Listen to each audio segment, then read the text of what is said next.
conversations that count. This is the Awanachi Conversations.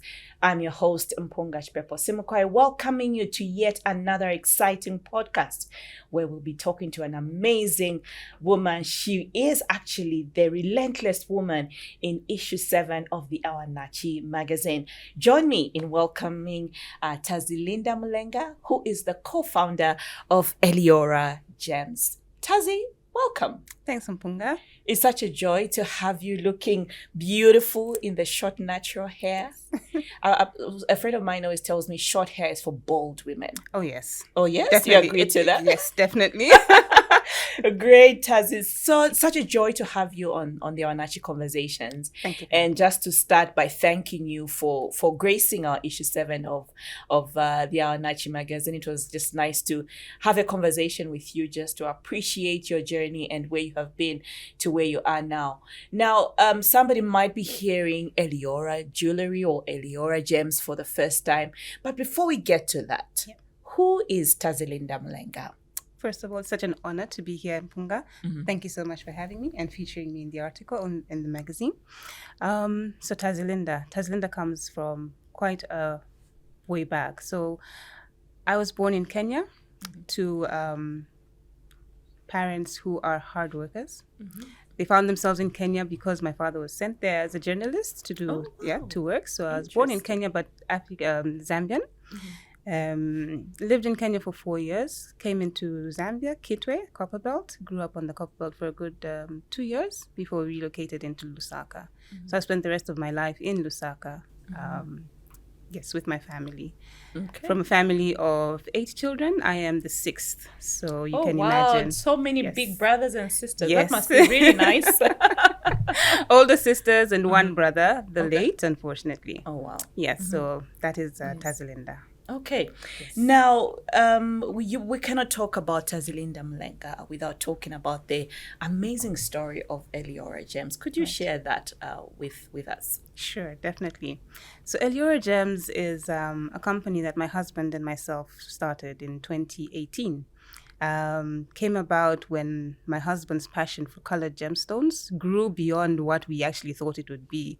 Initially, it was a hobby of his, and he would just collect rough gemstones, okay? And we had these rough gemstones in our home, and they'd lie around, and eventually they started creeping into spaces that I didn't want them creeping into, including our bedroom. And so I told him, I said, they were all over the place. I said, Mr. Mulenga, we need to do something about the stones. Mm-hmm.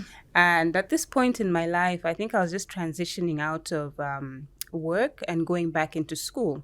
Mm-hmm. So I had quit my job in 2016 to focus on school. I just had my last born child. Mm-hmm. And I said, I need to go back to school and just, study a little bit more. So I was spending quite a bit of time at home. And so the stones were really getting in my way. I can imagine. Yeah. So I said, everywhere I step, there are rocks, there are stones here and there. So I said, Mr. Mulenga, you've got to do something about this. Mm. And he did. He actually started cutting and polishing the gemstones. Mm. One of the days I said, these are actually quite beautiful things. Let me do something with them. Mm-hmm. So I picked them up and I said to him, is there anything more that can be done with these stones? And he said, yeah, probably. There's some jewelers we know. So, some people who set the stones. Maybe we could make some jewelry. And I asked him, I said, okay, direct me to a few of them. Mm-hmm. And he took me into town and I gave 3 stones. I remember I gave 3 stones to one of the jewelers. Mm-hmm. And I asked him to make a ring. And he did. Wow. Yeah, it was a questionable ring, but it was a ring all the same. Yeah. Uh-huh. So there was a tanzanite, there was an amethyst, and another blue stone, I remember. Mm. And I happened to pass it through one of my friends, and she loved it. She fell in love with it instantly, and she bought it. Wow. And I went home and I told him, I said, you know what? I think we need to do something a bit more with these stones that you're collecting. Mm-hmm. And that's how Eliora Gems was born. Mm-hmm. We took the stones, cut and polished them, and we found metal and jewelers to set the stones. And we began our business. Wow. Now, somebody might be wondering, what's the meaning of Eliora? Okay, so Eliora is a Hebrew word, translates to God's light. Oh, so beautiful. As a Christian couple, we believe that God's light shines through even the most difficult places. Rocks are hard. These are hard substances, but they have so much beauty within them. And so we decided to incorporate God's love into what we're doing as a business. So Eliora simply means God's light, and God's light shines through even the most difficult places. Wow, that's so powerful. So powerful. I love that. Now, getting back to you growing up and obviously getting married, did you ever imagine you will be where you are today in terms of Eliora Gems? Not at all. Not at all. You know, growing up, I had quite a difficult life. I have sickle cell. And anyone will tell you that the life with sickle cell is not the easiest, especially being born in the 80s. The medications were not yet top-notch. People did not yet know how to handle the disease, the condition, to the point that my mother actually stopped working to make sure she could take care of myself and my brother, who equally had sickle cell. Oh, wow. So mom stopped work, and, you know, you, as a family, people just don't know, because they tell you, oh, this person is not going to live past 10 years old. Yeah. This person will not live past 15 years old. This person will not live past X number. I'm 40 today. Wow. I'm 40. I'm married, and I have 4 children. Right? Wow. So that's so that for amazing. Me, those are milestones that not everyone can speak of. I mean, I lost my brother when he was 21. Wow. You know, and it was a difficult time in my life, seeing my older brother die. Yeah. I got to a point where I thought, I'm next, you know. I was 18, fresh out of high school, and I had no idea what life had in store for me.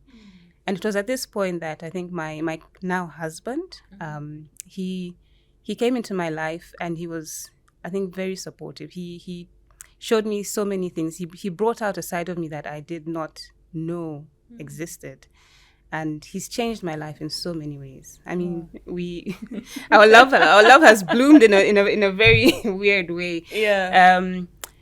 We had our first child when we were 18 years old. We were so young. Wow. But that life brought me back to life.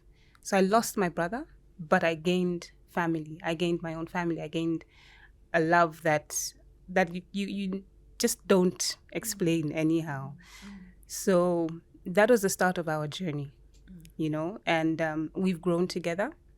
We've watched each other transform from one thing to the next. And having this business is almost 10 years old now. I think is testament to the transformation that we have gone through.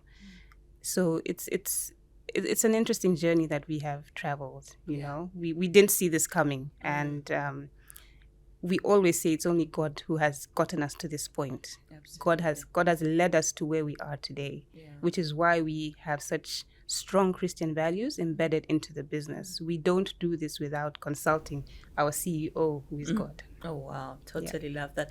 You see, I always love the fact that God's word is true. The word of God says that I know the plans that I have for you. I have plans to give you a future. I have plans to give you hope. I have good plans. Sometimes when we're going through challenges of life, we don't see the good. You know, we don't see like, okay, God, from this difficult situation, what good can come out of this. I'm very inspired by your story of having sickle cell and being a mother of 4. Honestly, those are what I call but God miracles. How did you navigate that aspect, you're having the condition and having children? Because I know that doesn't come easy. Could you just share that journey with us? Sure. Punga, my life story is incomplete without family, without friends, without the people that have nurtured me into the person that I am today. My family has always been behind me. They've supported me in more ways than I can imagine. When I've been crumbling, you know, not able to do anything for myself, my sisters come up. They're there for me. My friends are there for me. My parents are there for me. I think I cannot tell my life story without the people that have come through. And it's so important to have that support system and to know where you can turn at any point in time. I can tell you times where Literally, I've been in hospital and I don't know if I'm going to wake up tomorrow. But because of the people who come in and, they give you that extra push, they just encourage you and they pray for you. That is what has kept me going. And that is what has been the push in my life. Really, it's friends, family, and loved ones. Amazing. The importance of a support system you highlight. Right. You mentioned something that for me was significant, something that stood out about how your mom stopped work or whatever she was doing because she needed to take care of you and your brother, and may God rest his soul. How has your mother's life influenced the woman that you are today? Be it in your family space, be it in your business space, because I always know that the influence that a mother has on her children is very significant, because whether we like it or not, those are the things that shape who we are. What has been your mother's influence or impact on your life? So I mentioned that I had stopped work at some point, and I was only able to do that because of what I saw. My mom stopping work and still being able to run the household, to keep us going, to support the family, because she's such a strong woman. There's never been a time when it's just been the nuclear family in the home. We've always had extended family members, and she's managed. She's built homes. She's literally, as in, she's been the one in charge of construction projects. Oh, wow. Yes. So she actually tells us, I haven't gone to school. I don't have a degree, but I can do these things, and we laugh with her and say, okay, yes, ma'am, we understand. You're a strong woman. So she has been a pillar in my life. And I think she shaped the person that I am today, because I saw her and I saw the things she did. She was capable. She pulled resources from all corners to make sure that we're all well taken care of. I believe that my personality and what I am doing today is because I saw what she was able to do and able to achieve, even without a degree. I'm not discounting that a degree is important. You must go to school. You must hone your skill. But she definitely has played a role. I'm able to run businesses because I've seen her run businesses. The family has been supported because of the family businesses that she has run. And almost, I'd say 70% of my career has been in the family businesses, because she has been able to guide me and mentor me through this. So she's one of the strongest women in my life. And amazing. And raising a strong woman as you, we celebrate you. Now, obviously, for any business, you said, as you've told us that you've been in existence for 10 years now as Eleora. Obviously, you've scored some successes, but for every story of success, there are always challenges. What have been some of your key challenges? Firstly, in this space, where you are a jewelry company, but also just as a woman in the business space, what have been some of your challenges? Right. So, as you can imagine, a gemstone business is not. It's not something you come by. It's not a cheap business to run. It's a very expensive endeavor, and as a woman, you need to make sure that you're balancing both the home and the business. We were at a point once where we could not pay our rentals because we had to buy gemstones, and unfortunately we lost our home, but we had to make a plan. And as a woman, you quickly run around, speak to family, and you find a way to keep moving, okay? And generally, I would say that women are resourceful beings, and because of that resourcefulness, we have moved from one stage to the next. We've had to make decisions that have been the most difficult to make, that if you speak to a man, they may not be able to give you the advice that you need. But the resourcefulness of a woman definitely has pushed me. And having a network of other females around me who are able to just guide and say, try this, you might be able to do this in a different way. So thinking be outside of the typical way that a man might think or have. We've been able to move and build the business that way. And how have you navigated the the down times, the valley moments, those moments that you feel maybe you've made a wrong business decision, and you could simply just pack up and say, let's forget about this. How have you navigated that, and you continuing to press on irregardless of the challenges that you face? Punga, I think my health condition is something that has taught me that in life, you must push. Wow. You must push. Sickle cell is a painful condition. Okay? And there are times when, you just don't know if you're coming out of this crisis, but you must find your feet. You must do something. You must pray. Wow. Pray and pray and pray that you will see tomorrow and that things will be brighter. I've gone through difficult times health-wise, and I've had to apply that same grit to stay alive, to fight and see the next day to the business. Being in the valley, it's terrible. It's your life at stake. You've got children. They're looking up to you, but you have to do something to make sure that you get to the next point. Prayer for us is one of the things that has kept us going. We've had to constantly look to God to see us through to the next point in the business. So my health, my prayer, my faith, I think, is what has kept us going. You see, I listen to you talk about the sickle cell in such a positive way. I mean, I must state, I think this is the first time that I'm meeting somebody who talks about it in the way that you do. And I say so because there's a tendency when we have challenges in our health to have self-pity. But I know that by the grace of God, you have dealt with that.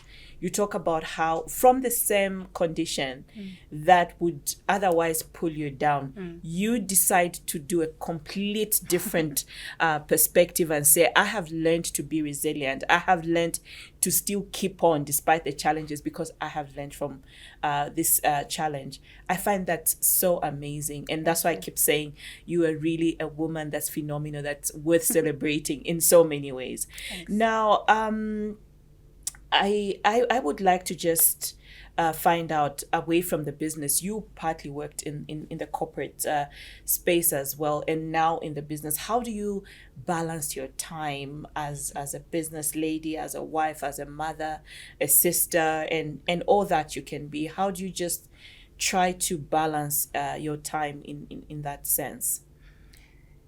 It takes a lot of deliberate effort to make sure that you've got everything, working the way it should. It's so easy to burn out, As an entrepreneur, you have to give your all to make sure that you are making it. But equally, you've got to remember that you've got to freshen up. You've got to find something that's going to keep you going. And I think even family helps me to pull me away from this constant rat race. They'll come in and say, hey, what are you doing this weekend? Let's go out. Let's do something. Yeah. Friends will be like, when did we last have a coffee? We need to go out, And you wouldn't be thinking coffee. Right. Huh? So it's very deliberate. It's a deliberate effort into making sure that you have your time to work and you are equally giving yourself the time to just relax and let your hair loose, Again, I'll speak about my health condition. I tended to become very introverted because I don't know when the next crisis is going to come up. Or I'll go out and I'll be so excited and then, oh, boom, there you go. You're in crisis, So I've had to find it that when I'm up, when I have the energy, let me do as much as I can. Let me do what I'm able to do. Let me see people, see family, go out and, just enjoy myself, to make time for myself. So I think it's quite you have to make the time and be very deliberate about it. Wow. Yeah. That's amazing. Now, looking ahead in terms of Eliora Gems, what legacy would you like to leave when you're long gone? What's the legacy that will be very specific and important for you? If I tell you that we're doing this not for us, but for our country, I had gone to the UK. I had joined my husband in the UK. And I was there for 2 years. And I said, I think there's more to life than constantly working for other people. I can go home and I can do something and I can pour out to others, because I believe that our country is a rich country. We have so much resource. And I'm one of those people who believes that complaining is not going to get me far. I must do something. And deep down within me, I am a creative, and I believe that anything can be transformed for the better. And so we came home, we've started this business, and I believe that Zambia will benefit from this. Zambia can have one of the biggest gemstone and jewelry industries, second to India. I mean, we have some of the best emeralds in the world. So for me, the legacy I would love to leave is that an indigenous Zambian couple started the country's first gemstone jewelry business that will live beyond us, 100 years beyond us, beyond my children, beyond my grandchildren. That is the legacy I hope to live. Yeah. And then as you speak about that, any of your children interested in the business? Yes. I think that's very important, because there's a perception that Zambians don't train their children early enough to run the business. And that's why when the parents are gone, the business just folds up. Are your children interested in the gemstone industry? Yeah, I have a daughter. When I was expecting this one, I had really hoped for a boy. I really wanted a boy, and I got another girl. So she has turned out to be she's the active girl. She'll do anything and everything. So one day she sees her father cutting stones, and she goes, Daddy, can I do this as well? And he's like, yeah, sure. And she has picked up the interest. She's 10 years old, but she can cut a stone. Wow. She won't make the perfect type of cut stone, but she has the interest. During the period when we had cholera and the schools were not open, she would ask, can I come with you to the workshop? I want to learn how to cut. I want to improve my skill. And she would come in and she would sit there with our cutters, and she would cut stones. Wow. So we have one, and she is in tow to run the business. Wow, that's fantastic. I think that's always important. Like I said, I think the tendency is to say, no, don't get involved. You don't know anything. But imagine at 10, she's cutting her first stone at 10. Yep.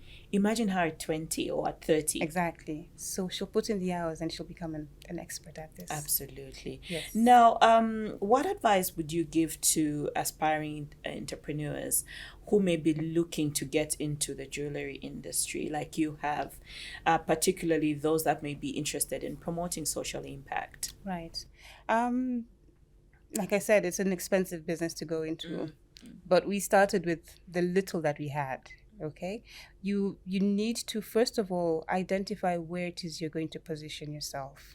Know what you're doing, know where you plan to go and how you plan to do it. So start with the knowledge. All right, a lot of people just say, oh, this is I can make lots of money, I can make quick money from this, but it's an intense business, it's an intense industry. We've had to go to school, we've had to learn, we've had to get certified and qualified in this industry.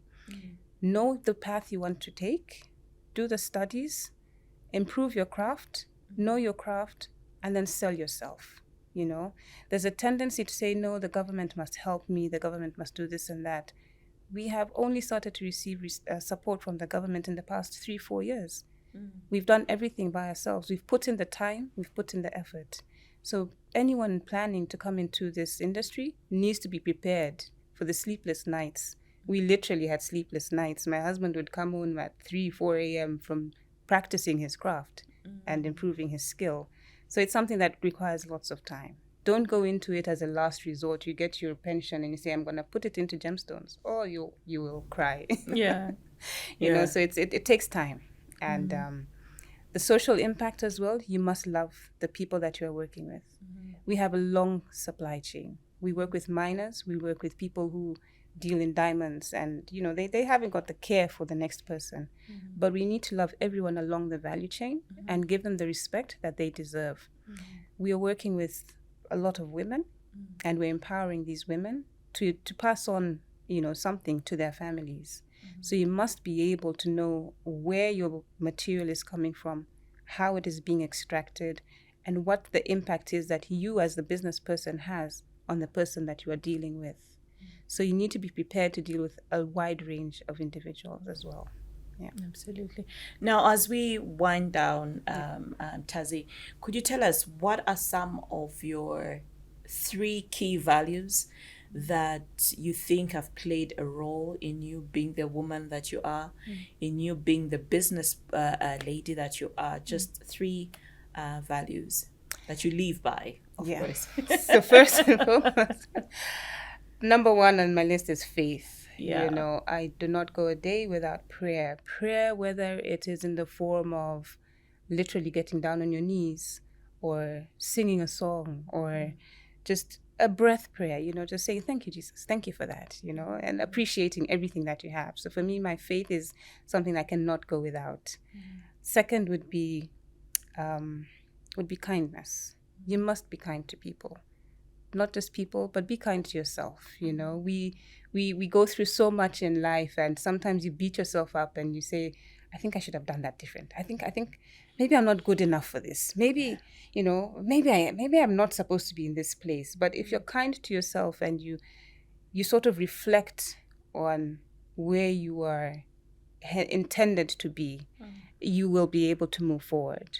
And finally, resilience. You know, life is hard. Life gets hard. It's not a smooth journey, but you must remember that tomorrow the sun will shine again. Amazing. Yeah. So faith, right? Kindness to yourself and to other people. Yep. And resilience. That's right. I totally love that. Thank you. Sweet way to end our conversation, Tazi. Thank you so much for coming through to the Awanachi Conversations to just give us a snippet of your life. And like I said, you're an amazing woman. You're a phenomenal woman. We need to hear more of such stories to remind the younger generation or anybody that's watching this podcast to be reminded that with